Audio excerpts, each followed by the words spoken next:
Welcome to Happy Homes and Gardens. I'm your host. My name is Daphne Royse. I am a real estate broker, architecture, and interior designer. Bobby Bradley is a both professional golfer and professional baseball player. It is quite rare for one person to have that much talent in two very different sports. Let's welcome Bobby and let him tell us about his sports career journey. How are you? Daphne, thanks for having me on. It's good seeing you a week later after that event out in the Olympic Club. That golf course is special. It's awesome. It was a great event too. Yes. Please tell us who you are and what your profession is. My name is Bobby Bradley. I'm from West Palm Beach, Florida. I've been a Florida boy since I was born. Lived here until 1999. I got drafted out of high school to play professional baseball with the Pittsburgh Pirates. So I was a first round draft pick out of high school and played from 1999 to 2006. And unfortunately, I had 5 surgeries, which caused permanent nerve damage to my pitching hand. So being a pitcher with permanent nerve damage didn't really work out for me. So I had to retire. And I just got really lucky and fortunate that I was at a golf course one day where they had a competition flyer to literally hit a golf ball as far as you possibly can. There's a sport called long drive, and now I've been a long drive professional in the golf industry for the past 18 years. So the rest is history with the golf career. I'm still pursuing, doing these corporate and charity events and competing. It's a lot of fun. So how did you start baseball in the first place? Both my grandfather and my dad played baseball. I got started early when I was 5 years old, and we didn't have YouTube or social media. And really, you watch the TV a little bit from time to time. So we were always outside playing whatever sport we could play. But my dad had a big passion for baseball, and my grandfather. So I got started at 5, and it was fun. Practice wasn't like a job. I enjoyed practicing and then taking what I had in practice to the game. And we were very competitive and we won a lot. And a lot of my best friends played professional baseball as well. One thing very similar with the baseball and golf was you had to swing. Would that help you? It's two different sports? Well, funny enough, the saying always goes, pitchers are good golfers because they have too much time on their hands. They don't get that, like starting pitchers only have to pitch once every 5 days. But the sequencing of throwing a baseball and swinging a golf club are very similar. So for me, it was really easy for me to translate a golf swing when I competed to throwing a baseball. So I think that's one of the reasons why certain athletes, whether they're quarterbacks or kickers in the NFL or cornerbacks, safeties, they have different types of movement that are very similar to fluidity, where baseball players, a lot of it's a lot more short and compact and powerful, where it's a little bit more difficult to swing a golf club. They can generate power, but they normally don't know where it's going. So certain like hockey players are really good at golf as well. So very similar movements. That's a very interesting theory. Yeah, it is. It was the first time I really struggled as a professional in long drive. I was just off by a little bit. I kept missing it in the same spot. And a guy in the stands yelled something to me where I translated it into baseball.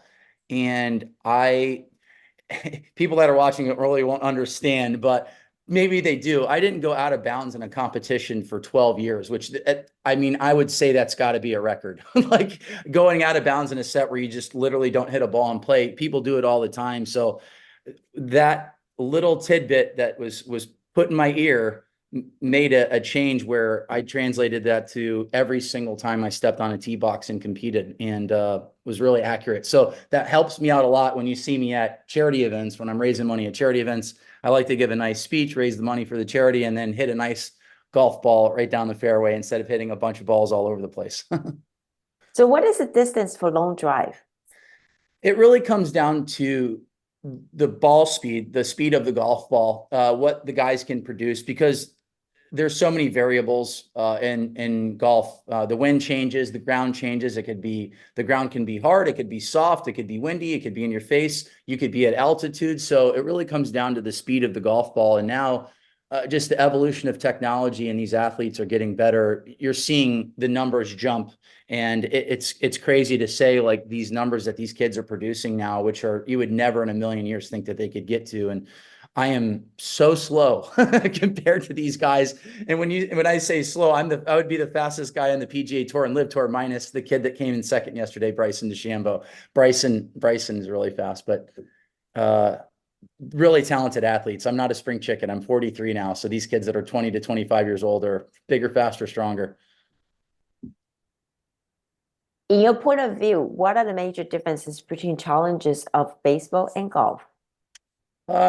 There's really not. I mean, it comes down to, I think, the most successful people in business and sports, they have short-term memory loss. Tomorrow is another day. You're going to go out there and you're going to have bad days, and just, you got to rely on your talent and the time that you put into your craft.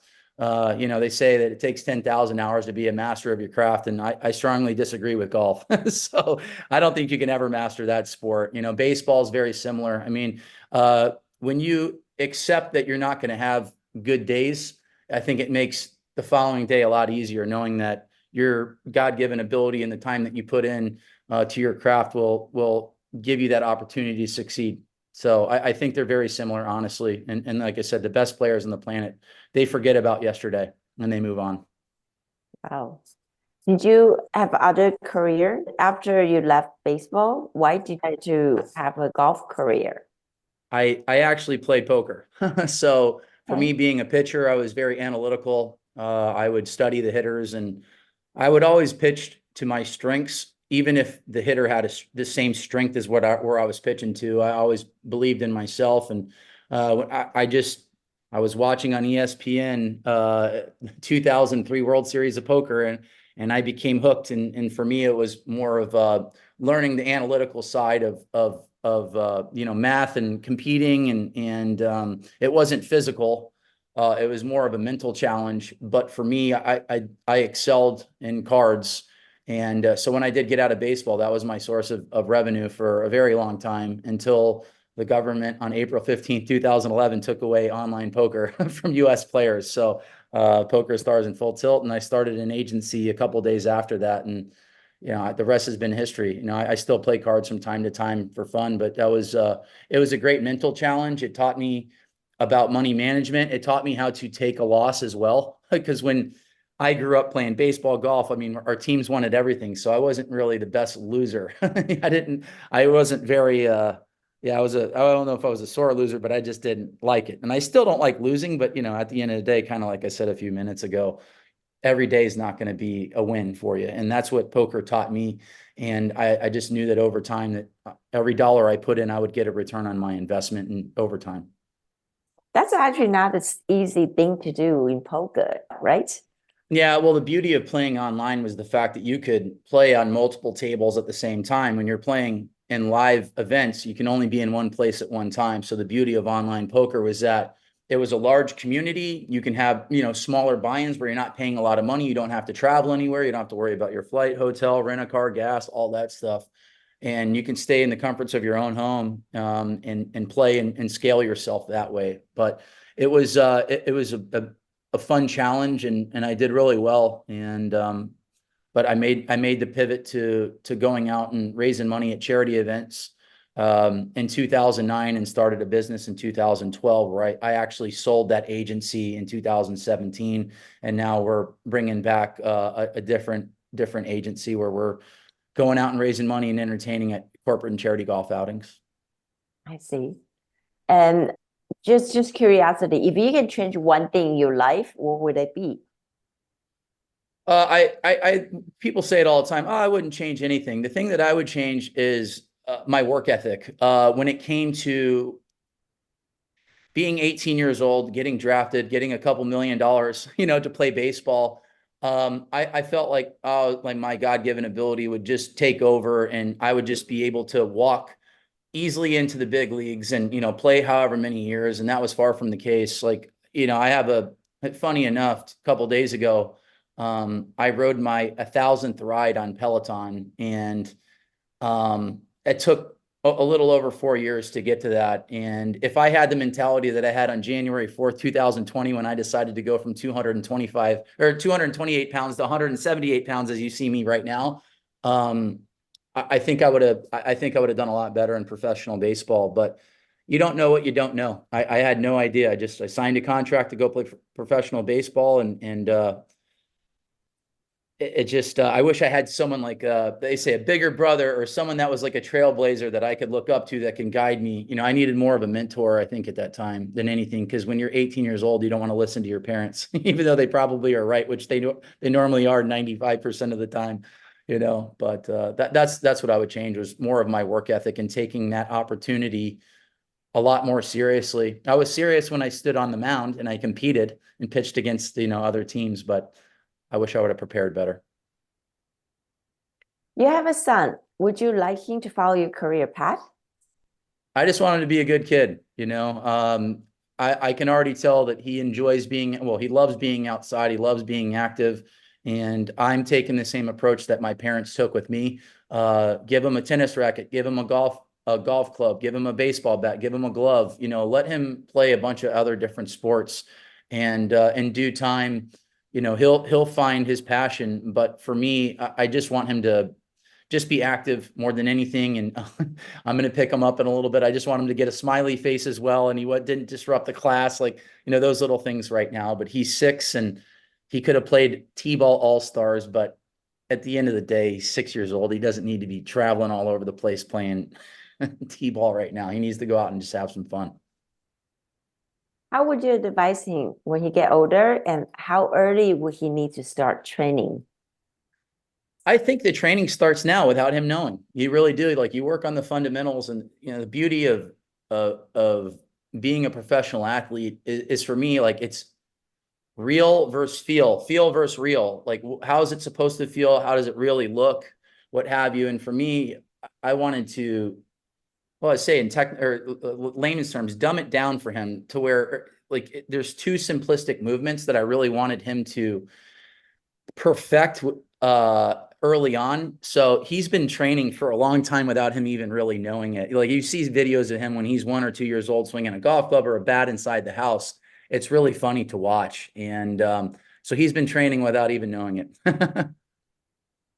How interesting. And do you think he will pursue any sports?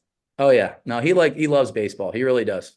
He Okay. asked me to play catch every single day. So his arm feels good. And for me, like, it's been fun as a coach, a dad, to watch them progress. Like, I never knew if I would be a good coach. I don't even know if I am a good coach. I don't know. It's kind of like when you go to the coaching aspect of sport, it's like, okay, I'm old. Like, it's like I'm older now. Like, I'm a coach, and it's kind of, I'm being hard headed. I still want to be young and be able to compete, but it's life. And right now, I enjoy coaching him and watching not only him but these kids get better and better every single day. And it's amazing how fast they learn as well, whether it's sports or different languages or reading, and their brains are amazing. They're sponges, and it's really fun to watch them progress. Does he speak any language? Well, we got him into Korean Taekwondo, so essentially more than half the time they spoke in Korean. So he was able to do for 2 years, like, counting to 10 and doing all of his, and I had a different martial art, opinions and katas, as we used to call them. And it's really, really cool to watch. But yeah, Spanish, we live down in South Florida, so he knows some Spanish words. And my beautiful girlfriend who you met, who set this up, she's French Canadian, so her first language is French. So I'm learning as I go as well. How fascinating. Yeah, it's fun. So how much time do you spend on practice? Um, I practice probably 2 to 3 times a week. I haven't really trained on speed per se, because at the end of the day, like, my passion isn't to compete in lawn drive anymore. I was fortunate enough over the last 3 years to be the announcer for our sport. So I really enjoyed being in your position. I was more of the color commentator. I didn't ask too many questions. I have 10 screens going on at the same time with numbers popping up and guys hitting golf balls, yelling and screaming, and the girls hitting as well. So I was better at that. But for me, I enjoy sitting in the booth. I really, truly do. I think it's a lot of fun. You could be my partner. You ask all the tough questions, and I just kind of fill in. And what do you like to do other than playing golf? I mean, I like spending time with my son. I really do. I I say it a lot on my social media and in my business meetings with my companies. Like I just want to pick them up from school. I want to drop them off from school. I want to cook them food. I want to hang out. Like I just want to spend as much time with them as possible because the business that I chose back in 2009 puts me on a plane a lot. And I just want to get to a point in business where I can stay home a lot more and spend more quality time with him. You have played golf all over the country. What are your favorite golf courses? Olympic Club is amazing. I mean, that place is great. Unfortunately, I've never even played there. It's with my profession, I get hired to go do these events. And a lot of times I go to really nice golf courses and I stay on one hole. So I don't ever really get to play the hole. But Olympic Club was amazing. I mean, anytime you go over to Pebble Beach and you play Pebble Beach, Spyglass, Spanish Bay is great. I'm a huge fan of New York golf as well.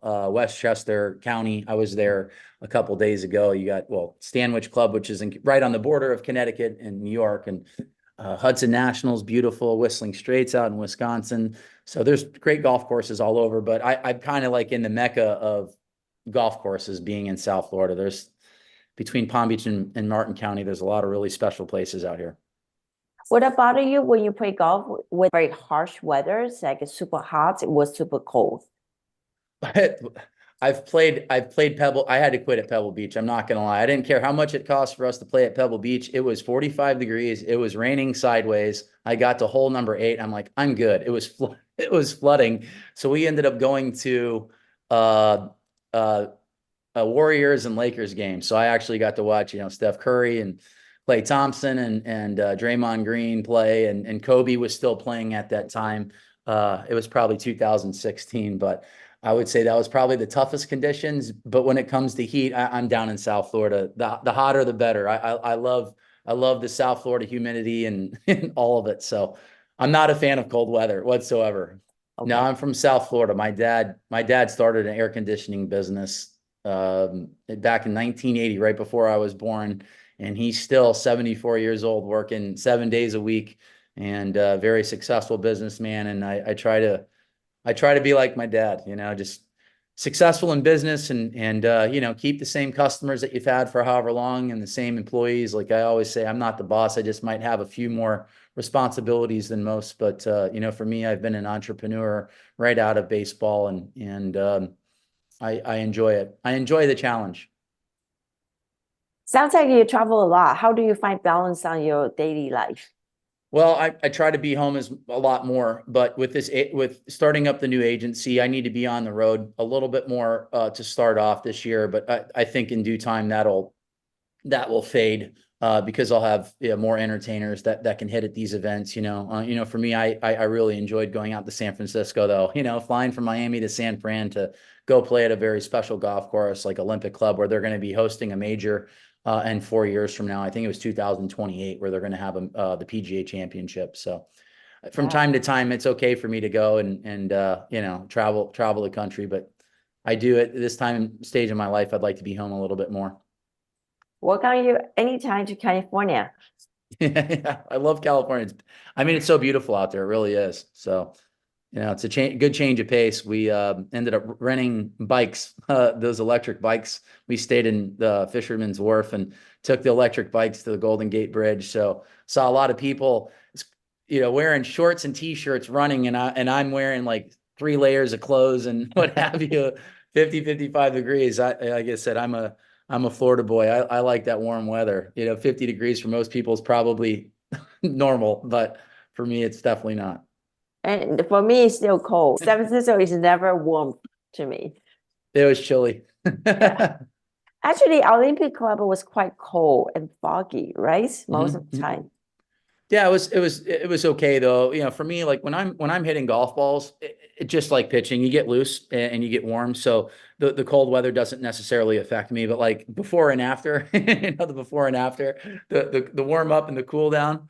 Yeah, but yeah, once that tournament started, I felt great. I know you have a software company. I do. Okay, tell us a little bit about that. How did you get involved with the software company? To make a really long story short, I did over 3,000 events entertaining. at events, and I saw technology companies that, were specific to certain aspects of the business. And I felt like with my database that I had, that I could start a software company where I can kind of compile all of those aspects of an event and put it into one spot. So I've been working for close to 8 years, developing and, keeping the clients on board with all the updates. But it's been challenging just because I didn't go to college, which I don't necessarily think if you have to go to college to start a software company, you just got to know the right people. And in due time, I found the right team and have really good people in place. And I feel in the next couple of years, we're going to do some special things that are going to help not only run events more smoothly, but charities raise more money with the platform. So for me, it was more about providing a platform for charities that made it more simplistic for them to run these events and generate more revenue for themselves. Well, San Francisco always the place for Silicon Valley. You got a lot It of talent is. here. Yeah, it is. And, in due time, like, hopefully, selfishly, I get to a point where we get good market share, and, someone offers to take over the business. I mean, that's, that would be a vision of mine. Like I had a vision of it a long time ago. And, I don't know if I want to be in the software space, but I am, like I am. And I just like teaching my son, I love seeing the progression of this business, and know that with patience and tomorrow being another day, that we're going to get to the finish line. And once we get to the finish line, nothing stops. We just keep going. Because there's another race the next day. So, but yeah, I that's the one thing I really enjoy about being an entrepreneur is the challenge. It's more of a mental challenge for yourself. And I said, that's the difference between throwing a baseball or competing and then business. A lot of it's up here. And I think poker really taught me that. It taught me a lot, really did. That's good. That's a very good balance you have there. It taught me about money management too. Like I said, it's crazy. It's crazy what poker taught, because a lot of people just think that, oh, it's gambling, and, you can go down a dark tunnel. But for me, it helped me immensely. It really, truly did. Work hard, eat healthy. Like the quick story was, it was January 4th, 2020. And I was sitting down with one of my best friends, who is one of the top trainers, health trainers on the planet and nutritionist. I mean, he's got more degrees than you can imagine. He's got 5.5 more degrees than me. I have 0. So, or 6 degrees, but I just told him that I wanted to get healthy and what I needed to do the cleanest way possible. And I just decided, that day, that I was going to change my life, and fast and eat healthy and work out. And, if I wasn't going to do it for myself, I was going to do it for my son. So, and I think being an athlete, it helps with setting a goal and achieving it, knowing that you're going to day by day, brick by brick, get to that goal. And then once I got to it, I stuck with it. So a couple days ago, getting to that 1,000th ride, that was just, it's, what is it? How's it go? It's not the destination, it's the journey. So that was a journey. It took a long time to get there. And now I got another probably 4 more years to get to my 2,000th ride, which I'm going to get there as well. And hopefully if you interview me in 4 years, I'm still the same weight. I might have a few more gray hairs, but healthy. Was it really hard to eat clean? Yes. Yeah, for about 4 weeks. And then my body got accustomed to eating healthy. Okay. All right. And right now it's, I know this would be delayed, but it's 12:41 my time, Eastern Standard Time, and I haven't had 1 calorie yet. I haven't had anything to eat. I've already worked out. And I don't have a desire to eat as of yet. So my body is accustomed to, 1, 2 o'clock every single day. And then about 7:30 at night, I shut it down whenever I feed my son and my girlfriend. She's been great. She's back there. I can't see her, but yeah. Okay.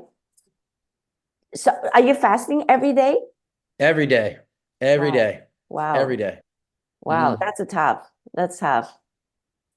It's amazing. Your body is it's just, it gets used to it. And you don't even think about it after a while. It's one of those things where you constantly think, oh, like, I got to eat. I'm hungry. It makes it worse. But I got 4.5 years of experience with this. So Yeah, I might be thirsty, but I'm not hungry. Well, that's why you and your girlfriend looks like perfect, beautiful couple. She's awesome, really is. With social media, I know that we didn't really tap into social media, but I started an account to promote the sport of long drive, and the competitive side of me was like, you know what, I want to have more followers in our actual sport, the company that owns the actual sport. So I started posting long drivers, and then I started posting other things that I saw on social media that I felt like the audience would appreciate and like, and I have a comedic sense of humor, and that page has done extremely well, and that's how I met my girlfriend. Is that I did a post of her, and we had a couple, back and forth, just normal text messages and conversations. And I told her that I could add, it was a joke, 400 yards to her drive for free or money back guaranteed. And then she asked when her lesson was. And that's how we met. We met because we both down in South Florida. So we went to Top Golf and had some fun, and we've been dating ever since. She's been awesome, awesome to spend time with. You're a really good person. Wonderful story. Yeah. Yeah. Who knew? Well, thank you, Bobby, very much for your time this morning, and I really appreciate it. No, I appreciate the opportunity. Congrats on your success, and I really appreciate you having me on your show. Thank you very much, and hope I will see you and your girlfriend in the near future. Absolutely. Hopefully, we'll see you next year. If we get the phone call to come back, I'm in. I'd love to see you too. All right, Daphne, have a good one. You too. Thank you. Bye.